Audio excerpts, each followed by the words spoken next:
Hi guys IPL 26வது match ஜிடியும் எல்எஸ்ஜியும் ஆட போறாங்க. So இந்த மேட்சோட அனாலிசிஸ் நம்ம இந்த வீடியோல பார்க்கலாம். இந்த வாரம் சாட்டர்டே, சண்டே 2 நாளுமே டபுள் ஹெட்டர் டே. 2 மேட்ச் இருக்கு. 3:30க்கு 1, 7:30க்கு 1 அப்படின்னு சொல்லிட்டு.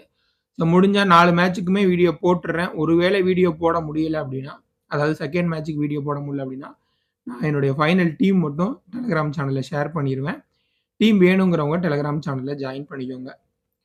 ஸோ இந்த மேட்ச் எங்கே நடக்க போகுது அப்படின்னா லக்னோவில் தான் நடக்க போகுது, எக்கானா கிரிக்கெட் ஸ்டேடியமில். ஸோ ஹை ஸ்கோரிங் மேட்ச்க்கான பாசிபிலிட்டி கொஞ்சம் கம்மி அண்டு ஈவினிங் கேம் அப்படிங்கிறதுனால பிச்சு இங்கே வந்து ஜென்ரலி கொஞ்சம் நின்று வர்ற மாதிரி ஒரு சில மேட்ச் பார்த்துருக்கோம். குறிப்பாக மும்பை எல்எஸ்ஜி ஆடின மேட்ச்சு. ஸோ அதே மாதிரி பிச்சாக இருந்துச்சு அப்படின்னா கொஞ்சம் பேட்ஸ்மேன் சிரமப்படுவாங்க. குறிப்பாக ஃபாரின் பேட்டர்ஸ் கொஞ்சம் சிரமப்படுறதுக்கு வாய்ப்பு இருக்குது. ஸோ இதை பற்றின ஃபுல் டீட்டெயில்ஸ் நம்ம இந்த வீடியோவில் பார்க்கலாம். வீடியோவோட ஸ்டார்டிங்கில் சொன்ன மாதிரி டெலிகிராம் சேனலில் என்னுடைய ஃபைனல் ஸ்மால் லீக் டீம் நான் எந்த டீமை போட்டு விளையாடுவோனோ அந்த டீமை எப்பயுமே ஷேர் பண்ணிட்டு இருக்கேன். ஸோ வேணுங்கிறவங்க ஜாயின் பண்ணிக்கோங்க. லிங்க் இந்த வீடியோக்கு டிஸ்கிரிப்ஷனில் கொடுத்துருக்கேன். குபேரா ஃபேண்டசி ஆப்பில் வெறும் ஒரு பிளேயரை எடுத்து நீங்கள் ஃபேண்டசி கேம் ஆட முடியும். ஸோ இந்த ஆப்போட லிங்க் ரெஃபர் கோடு நான் இந்த வீடியோக்கு டிஸ்கிரிப்ஷனில் கொடுக்குறேன். ரெஃபர் கோடை கொடுத்து நீங்கள் ரிஜிஸ்டர் பண்ணும்பொழுது உங்களுக்கு போனஸ் ஆஃபரும் ரியல் கேஷ் ஆஃபரும் கிடைக்கும். அதையும் மிஸ் பண்ணிடாமல் ரெஃபர் கோடை கொடுத்து நீங்கள் யூஸ் பண்ணிக்கோங்க. லக்னோ பிச்சு பேலன்ஸ்டு பிச்சாக இருந்திருக்கு. நான் கொஞ்சம் ஹை ஸ்கோரிங் பார்த்துருக்கோம். ஓரளவுக்கு ஒரு 180, 190 அந்த மாதிரி ரேஞ்சில் பார்த்துருக்கோம். பட் பவுண்டரி டைமென்ஷன்ஸ் ரொம்ப பெருசு. இந்த ஐபிஎல்ல விளையாடுற கிரவுண்ட்ஸ்லேயே இந்த கிரவுண்டோட பவுண்டரி டைமென்ஷன்ஸ் கொஞ்சம் அதிகமாக இருக்குது அப்படிங்கிற மாதிரி நம்ம சொல்லலாம். ஸோ அதனால் வந்து பெரிய அளவில் வந்து ஒரு 200+ அந்த மாதிரி ஸ்கோர் போடுறதுக்கான வாய்ப்பு கொஞ்சம் கம்மி. அண்ட் அது மட்டும் இல்லாமல் கடைசி கேம் இங்கே ஆடின கேமில் பால் கொஞ்சம் ஹோல்ட் ஆகி வந்துச்சு. பெரிய அளவில் டேர்ன் அப்படிங்கிறது மாதிரி பார்க்க முடியல. பட் வந்து பால் வந்து கொஞ்சம் ஹோல்ட் ஆகி வந்ததுனால பேட்ஸ்மேன் மிஸ்டைம் பண்ணும்பொழுது விக்கெட்ஸ் கொஞ்சம் நிறைய கிடைச்சிருக்கு அப்படிங்கிற மாதிரியும் நம்ம பார்க்கலாம் போன மேட்சை பொறுத்த வரைக்கும். ஸோ பேட்டர்ஸுக்கு ரொம்ப டஃப்பாக இருக்காது. பட் பெரிய கிரவுண்ட் அப்படிங்கிறதுனால அண்டு இந்த மாதிரி பால் கொஞ்சம் நின்று வரும் அப்படிங்கிறதுனால நம்ம வந்து டெஃபினட்டாக பவுலர்ஸுக்கும் இந்த மேட்சை பொறுத்த வரைக்கும் நிறைய இம்பார்ட்டன்ஸ் கொடுத்து எடுக்கலாம். நல்ல குவாலிட்டி பவுலர் அப்படின்னா எடுத்துக்கோங்க. ஆவரேஜ் ஸ்கோரிங் வேரியபிள் பவுன்ஸ் இருக்கிறதுக்கும் நிறைய சான்சஸ் இருக்குது. நம்பர்ஸ் அப்படின்னு பார்க்கும்பொழுது ஓவராலாக 18 மேட்ச் நடந்திருக்கு. பேட்டிங் 9 மேட்ச்சு, சேசிங் பண்ண டீம் 9 மேட்ச் அப்படிங்கிற மாதிரி வின் பண்ணியிருக்காங்க. Average score 193. 50-50 கொடுத்துருக்கேன் பேட்டர்ஸுக்கும் பவுலர்ஸுக்கும்.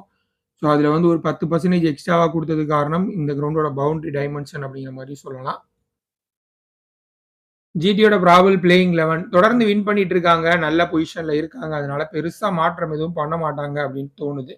ஸோ அதனால் ஜிடியை பொறுத்த வரைக்கும் இந்த மேட்ச்லேயும் பெருசாக மாற்றம் எதுவும் இருக்காது. Top 3 confirm. ஸோ பேட்டிங்கை பொறுத்த வரைக்கும் இந்த ஆர்டர்லாம் ஆடுவாங்க. போன மேட்ச் ஷாருக் கானுக்கு ஒரு ப்ரொமோஷன் கிடைச்சிது பேட்டிங்கில். ஒரு 2 டவுனில் வந்தார். ஒரு 10 ஓவர் ஆடிட்டாங்க. ஒரு நல்ல ஸ்டார்ட் கிடைச்சது.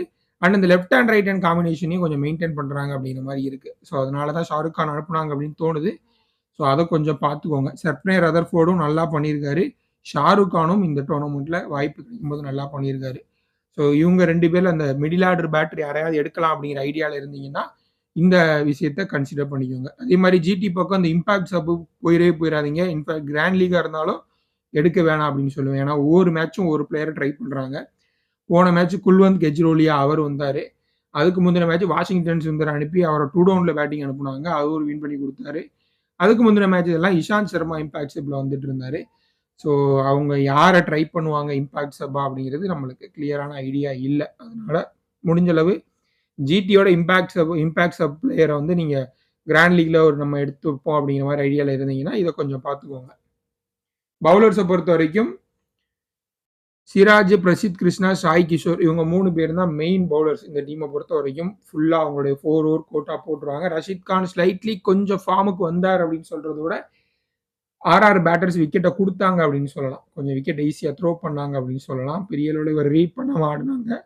பட் ரஷீத் கான் ஸ்டில் இன்னும் கொஞ்சம் ஒரு ரஃப் பேச்சில் தான் இருக்கார். பெரிய அளவில் அந்த அளவுக்கு ஃபார்மில் இல்லை அப்படிங்கிற மாதிரி கிளியராகவே தெரியுது. ஸோ அது நம்ம பார்க்க வேண்டிய ஒரு விஷயமா இருக்குது. ரிமைனிங் 4 ஓவர்ஸ் இஷாந்த் சர்மா சப்பா வந்தார்னா அவர், ஹர்ஷத் கான் இவங்களுக்கு இடையில ஸ்பிளிட் ஆகும். ஸோ அதையும் பார்த்துக்கோங்க. எல்எஸ்ஜியை பொறுத்த வரைக்கும் அவங்களும் ஒரு வின்னு கேகேஆருக்கு அகென்ஸ்டாக எடுத்துகிட்டு தான் வர்றாங்க. ஸோ டெஃபினட்டாக அவங்களையும் பெருசாக சேஞ்ச் எதுவும் இருக்காது. ஸோ இந்த 2 டீமுக்கு இடையில நம்ம முக்கியமாக பார்க்க வேண்டிய விஷயம் என்ன அப்படிங்கிறத நான் சொல்கிறேன் உங்களுக்கு. அண்டு பவுலர்ஸ் அப்படின்னு பார்க்கும்பொழுது இந்த டீமை பொறுத்த வரைக்கும் திக்வேஷ் ராதி இவர் தான் main bowler. Full 4 over quota கம்ப்ளீட்டா போட்டுடுறாரு. இந்த சீசன் ஆரம்பிக்கிறதுக்கு முன்னாடி எதிர்பார்ப்பு ஃபுல்லா ரவி பிஷ்ணோய் மேல இருந்தது. பட் பெர்ஃபார்மன்ஸ் இவர் தான் இப்போதைக்கு குடுத்துட்டு இருக்காரு. நியூ பால்ல ஷார்துல் தாக்கூரும், ஆகாஷ் தீப்பும் போடுவாங்க. டெத் ஓவர்ஸ பொறுத்தவரைக்கும் ஆவேஷ் கானும், ஷார்துல் தாக்கூரும் வந்து டெத் ஓவர்ஸ்ல போடுவாங்க அப்படிங்கிற மாரி நம்ம பார்க்கலாம். இம்பாக்ட் சப்ப கடந்த 2 மேட்சா ரவி பிஷ்ணோய் தான் இம்பாக்ட் சப்பா வர்றாரு. ஸோ இந்த மேட்ச் மேபி ஆகாஷ் தீப் கடந்த 2 மேட்சாவே எக்ஸ்பென்சிவா தான் இருந்திருக்காரு. ஸோ அதனால அவர எதுவும் மாத்துறாங்களா அப்படிங்கிறத பார்க்கணும். Okay. Low percentage GL picks. So இதுல தான் நான் சொல்லணும் அப்படின்னு நெனச்சேன். 2 டீம பொறுத்தவரைக்கும் அவங்களுடைய பிளஸ்ஸா இருந்திருக்குது என்ன அப்படின்னு பார்த்தீங்கன்னா, 2 டீமோட டாப் ஆர்டர் பேட்டிங். ஸோ ஜிடில பார்த்தீங்கன்னா, சாய் சுதர்சன், சுப்மன் கில், அப்புறம் ஜாஸ் பட்லர். இந்த 3 பேர்ல யாராவது ஒருத்தவங்க நின்றுறாங்க. நின்று பேட்டிங் ஆடி குடுத்துடுறாங்க. அதே போல எல்எஸ்ஜியில் எடுத்துட்டோம் அப்படின்னா, எல்எஸ்ஜியை பொறுத்த வரைக்கும் அவங்களுக்கும் மிச்சல் மார்ஸ் அண்ட் நிக்கோலஸ் பூரான் தான் மோஸ்ட்லி கான்ட்ரிபியூட் பண்ணியிருக்காங்க. ரிஷப் வந்து தொடர்ந்து ஃபிளாப்ல தான் இருக்காரு. ஸோ பெருசா பெர்ஃபார்மன்ஸ் குடுக்கல. பட் பவுலிங் அப்படியே கம்பேர் பண்ணோம் அப்படின்னா, எல்எஸ்ஜியோட பவுலிங் ரொம்ப சுமாரா இருக்கு. திக்வேஷ் ராத்தியை தவிர மிச்சம் எல்லாருமே வந்து ஓரளவுக்கு ரன்ஸ் குடுக்கக்கூடிய பவுலரா தான் இருக்காங்க. ரன்ஸும் குடுத்துருக்காங்க. விக்கெட்ஸ் எடுப்பாரு ஷார்துல், அக்ஷதீப்லாம் விக்கெட் எடுப்பாங்க. பட் ஸ்டில் ரன்ஸ் நிறைய கன்சிட் பண்ணுவாங்க. பட் ஜிடியோட பவுலர்ஸ் வந்து சூப்பரா பெர்ஃபார்ம் பண்ணியிருக்காங்க. குறிப்பா கடந்த ஒரு 3 மேட்சா நியூ பால்ல சிராஜ் விக்கெட் எடுத்து குடுத்துட்டு இருக்காரு. ஸோ அது அவங்களுக்கு பெரிய பெரிய பிளஸ்ஸா அமைஞ்சிருக்கு. ஸோ எல்எஸ்ஜியோட டாப் ஆர்டர் பேட்டர் தான் அவங்களுக்கு பெரிய பிளஸ்ஸா இருந்திருக்கு. அவங்க வின் பண்ணதுக்கு மெயினான ரீசனா இருந்திருக்கு. ஸோ சிராஜ் இனிஷியலா மிச்சல் மார்ஸையோ, நிக்கோலஸ் பூரானையோ எடுத்துட்டார் அப்படின்னா, பேட்டிங் கொலாப்ஸ் கண்டிப்பா நம்ம எதிர்பார்க்கலாம் எல்எஸ்ஜி சைட்ல இருந்து. ஸோ அந்த வகையில David Miller and Abdul Samad. So இவங்க 2 பேரும் ரொம்ப ரொம்ப நல்ல பிக்கா இருப்பாங்க. லோ பெர்சன்டேஜ் ஜிஎல் பிக்ஸ்ல இதே கேட்டகரியா நீங்க ஃபர்ஸ்ட் இன்னிங்ஸ்ல ஆடினாங்கன்னா ஆயுஷ் பதோனியையும் ஆட் பண்ணிக்கோங்க. அவரும் மிடில் ஆர்டர்ல வந்து கொஞ்சம் ஆங்கர் ரோல் பண்ணி ஆடக்கூடிய பிளேயர். ஸோ இந்த 3 பேரையும் நீங்க ட்ரை பண்ணுங்க. பட் 3 பேரையும் ஒரே டீம்ல எடுத்து வச்சிராம கொஞ்சம் வந்து ஒரு 2 பிளேயர் அதிகபட்சம் அப்படிங்கிற மாதிரி நீங்க மல்டிபிள் இதில் ரொட்டேட் பண்ணிக்கோங்க. அண்ட் ஷாருக் கானை பொறுத்த வரைக்கும் அந்த left hand right hand combination maintain பண்றாங்களா, இல்ல ஸ்ட்ரைக் ரேட்டு கொஞ்சம் ரன் நல்லா போயிட்டு நல்ல ஸ்டார்ட் கிடைச்சுன்னா ஸ்ட்ரைட்டாவே ஷாருக் கானை ப்ரொமோட் பண்றாங்களா அப்படிங்கிறது தெரியல. ஸோ எனிவே ஷாருக் கானை பொறுத்த வரைக்கும் நல்ல ஃபார்ம்ல இருக்காரு. ஸோ அவரை நீங்க ட்ரை பண்ணலாம். சர்ப்னே ரதர்ஃபோர்டையும் நீங்க இந்த கேட்டகரியில சேர்த்துக்கலாம். ஸோ நான் சொன்னது 5 பிளேயர் மொத்தம். இவங்க 3 பேரோட சேர்த்து Ayush Badoni and Sherfane Rutherford around 50% பக்கம் எடுத்திருக்காங்க. அதனால நான் அவரை வந்து ஆட் பண்ணல. ஸோ இவங்க 3 பேர் தான் இந்த மேட்சுக்கான low percentage grand league picks. என்னுடைய ஃபைனல் ஸ்மால் லீக் டீம் தான். பேட்டர்ஸ் இன்ஃபார்ம் பேட்டர்ஸ் மட்டும் தான் எடுத்திருக்கேன். பெருசா ரிஸ்க் எடுக்க விரும்பல. மிடில் ஆர்டர் பேட்டரும் யாரும் எடுக்கல. ஏன்னா யாருமே பெருசா அந்த அளவுக்கு கான்ட்ரிபியூட் பண்ணல அப்படிங்கிற மாதிரி நம்ம பார்க்கலாம். வாய்ப்பு கிடைச்சது கிடைக்கல அப்படின்னு சொல்லலாம்.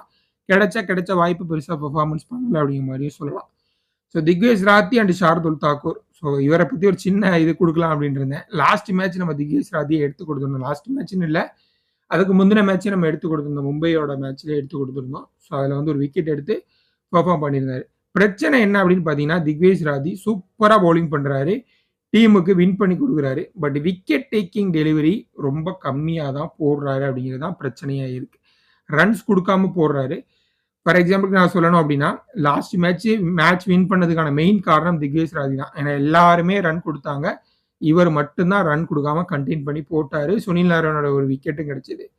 பட் இவரோட ஷார்துல் தாக்கூர் செம்ம அடி வாங்கினாரு. 20 ரன் ஓவர்லாம் கன்சீட் பண்ணாரு. பட் 2 ஃபுல் டாஸை போட்டு ஒரு 2 விக்கெட் எடுத்தார். லோ ஃபுல் டாஸை போட்டு. பட் கடைசியில் end point Shardul Thakur 48 point, Digvesh Rathi 29 point. So ஆப்வியஸா நமக்கு ஷார்துல் தாக்கூர் தான் இங்கே better choice. So wicket taking bowler மட்டும்தான் நமக்கு பெரிய ஆப்ஷனாக இருப்பாங்க. ஸோ அப்போ ஏன் இந்த மேட்ச்ல திக்வேஷ் ராத்தி எடுத்திருக்கோம் அப்படின்னு கேட்டிங்கன்னா, இவரோட பெட்டரான ஆப்ஷன் இல்லாதனால இந்த மேட்ச் நம்ம எடுத்திருக்கோம். இல்லை உங்களுக்கு வேற ஆப்ஷன் வேணும் அப்படிங்கிறதுல ஃபர்ஸ்ட் யாரையாவது நீங்க ரிமூவ் பண்ணணும் அப்படின்னு நினைச்சீங்கன்னா, திக்வேஷ் ராத்தியை நீங்க ரிமூவ் பண்ணிக்கோங்க. அவர் விக்கெட் பெருசா எடுக்க மாட்டேங்கிறாரு அப்படிங்கிறது பிரச்சனையா இருக்கு. விக்கெட் டேக்கிங் டெலிவரி பெருசா போட மாட்டேங்கிறாரு. ஷார்துலை பொறுத்த வரைக்கும் 70 ரன் கொடுத்தா கூட 4 ஓவரில் 2 விக்கெட்டோ 3 விக்கெட்டோ எடுத்து கொடுத்துருவாரு. ஸோ அந்த வகையில் நம்ம எடுத்துக்கலாம். ஸோ இதான் சொல்ல நினைச்சேன். இதான் என்னுடைய டீமு. இதில் கேப்டன் சாய் சுதர்சன் அப்படிங்கிற மாதிரி கொடுத்துருக்கேன். ஏன்னா எல்எஸ்ஜியோட பவுலிங் கொஞ்சம் வீக்காக இருக்கு. வைஸ் கேப்டன் நிக்கோலஸ் பூரானை நான் கொடுத்துருக்கேன். வேணும்னா சுப்மன் கில்லையோ இல்லை பட்லர் அந்த ஹோல்டிங் பிச்சாக இருந்தது அப்படின்னா கொஞ்சம் கஷ்டப்படுவார். அதனால் அவரும் கொடுக்கல. அதே மாதிரி மார்ஷை பொறுத்த வரைக்கும் நியூ பாலில் ஆடுறது கொஞ்சம் சிரமமாக இருக்கும். குறிப்பா சாய் கிஷோர் வந்தாருன்னா, அவரையும் ஆடுறது சிரமமா இருக்கும் அப்படின்னு தோணுது. அதனால நான் அவர் போகல. இந்த டீம்ல மாற்றம் இருந்துச்சுன்னா, என்னுடைய ஃபைனல் டீம் டெலகிராம் சேனல்ல இன்ஃபார்ம் பண்றேன். ஜாயின் பண்ணிக்கோங்க. நன்றி. அடுத்த மேட்ச்சுக்கான வீடியோ முடிஞ்சா போட்டுர்றேன். இல்லன்னா டீம் மட்டும் டெலகிராம் சேனல்ல குடுத்துர்றேன். ஜாயின் பண்ணிக்கோங்க.